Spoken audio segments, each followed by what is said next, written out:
شروع کرتی ہوں اللہ کے نام سے جو بڑا مہربان نہایت رحم کرنے والا ہے۔ اسلام دین فطرت ہے۔ اسلام صرف عبادات کا مجموعہ نہیں ہے بلکہ اسلام ہمیں ہر اس بات کے بارے میں رہنمائی فرماتا ہے جس کا ایک انسان کو زندگی میں سامنا کرنا پڑ سکتا ہے۔ اسلام نے ہمیں کھانے پینے، سونے، ملنے جلنے، اٹھنے بیٹھنے کے نہ صرف آداب بتائے ہیں بلکہ انسانوں کی تربیت کے لیے ان تمام باتوں کو عملی طور پر سکھانے کے لیے اللہ نے اپنے محبوب پیغمبر حضرت محمد صلی اللہ علیہ وآلہ وسلم کو بھی دنیا میں بھیجا تاکہ ان کی عملی زندگی سے انسان اچھی طرح ہر بات کو سیکھ جائیں، کیونکہ یہ انسان کی فطرت میں ہے کہ وہ پڑھ کر یا سن کر اتنا نہیں سیکھتا جتنا وہ اگر کسی کو کوئی کام کرتا دیکھ لے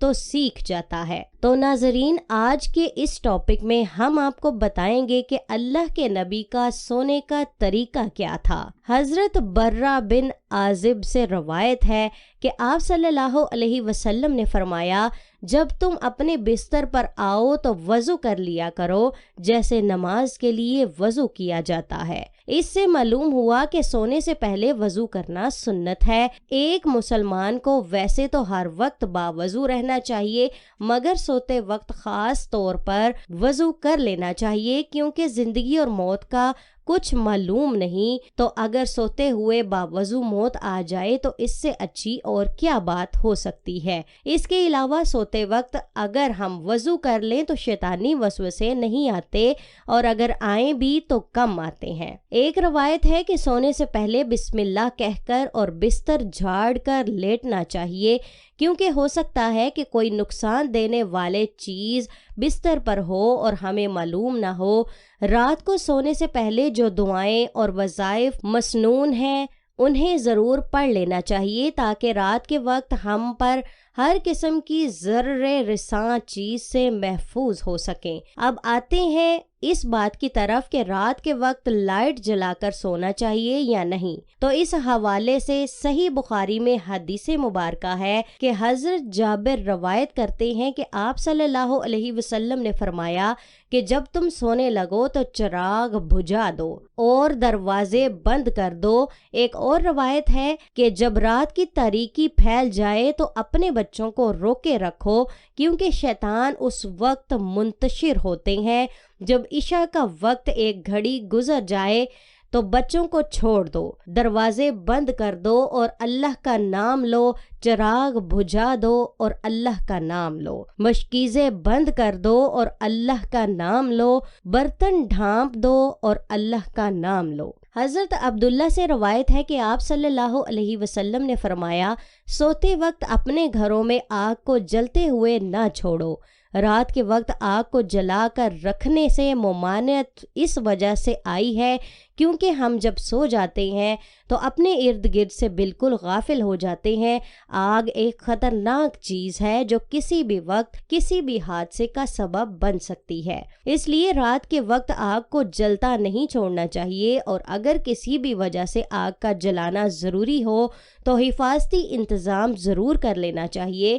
یاد رکھیں کہ اللہ کے نبی صلی اللہ علیہ وسلم نے ہمیں جو بھی طریقہ بتایا ہے اس میں کوئی نہ کوئی حکمت ضرور پوشیدہ ہے۔ حدیث میں چراغ کا لفظ آیا ہے کیونکہ اس وقت چراغ ہی روشنی کے لیے جلائے جاتے تھے اور چراغوں میں آگ ہوتی تھی۔ اب چراغوں کی جگہ لائٹ آ گئی ہے۔ لائٹ سے اب آگ لگنے کا ڈر تو نہیں ہوتا مگر اس کی روشنی سے نیند میں خلل ضرور پیدا ہوتا ہے۔ رات کیونکہ اللہ نے آرام کے لیے بنائی ہے، دن بھر میں انسان جتنے کام کرتا ہے رات کے وقت سو جانے سے وہ سارے دن کی تھکن اتر جاتی ہے اور انسان تر و تازہ دم ہو جاتا ہے۔ لیکن اگر رات کے وقت نیند میں کوئی خلل پیدا ہو تو انسان پورا دن اضطراری حالت میں رہتا ہے۔ اس لیے رات کے وقت لائٹ کا بند کرنا بہتر ہے تاکہ پرسکون اور آرام دہ نیند آ سکے۔ بہرحال اگر کوئی کسی وجہ سے رات کو لائٹ بند نہیں کرتا اور لائٹ جلا کر سونے میں اسے کوئی تنگی نہیں ہوتی بلکہ لائٹ بند کر کے بے آرامی محسوس کرتا ہے تو لائٹ جلا کر سونے میں بھی کوئی حرج نہیں، مگر اس بات کا بھی خیال رکھنا چاہیے کہ آپ کی لائٹ جلا کر رکھنے کی وجہ سے دوسروں کے آرام میں خلل واقع نہ ہو جائے۔ اب آخر میں آپ کو سونے کا مسنون طریقہ بتاتے ہیں۔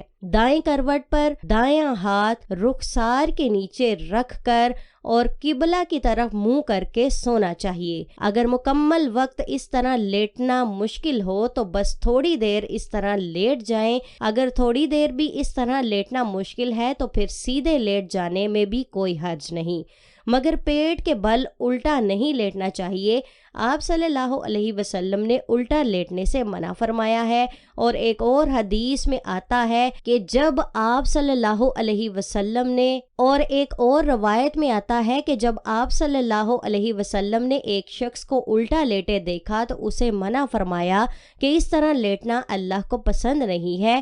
اس لیے ہم سب مسلمانوں کو سنت کے مطابق سونا چاہیے تاکہ ہمارا کوئی بھی لمحہ عبادت سے خالی نہ ہو، کیونکہ جب ہم ہر عمل یہ سوچ کر کریں گے کہ ایسا کرنا سنت ہے تو ہمارا ہر عمل ثواب ہوگا اور ہر لمحہ اللہ کی یاد میں گزرے گا۔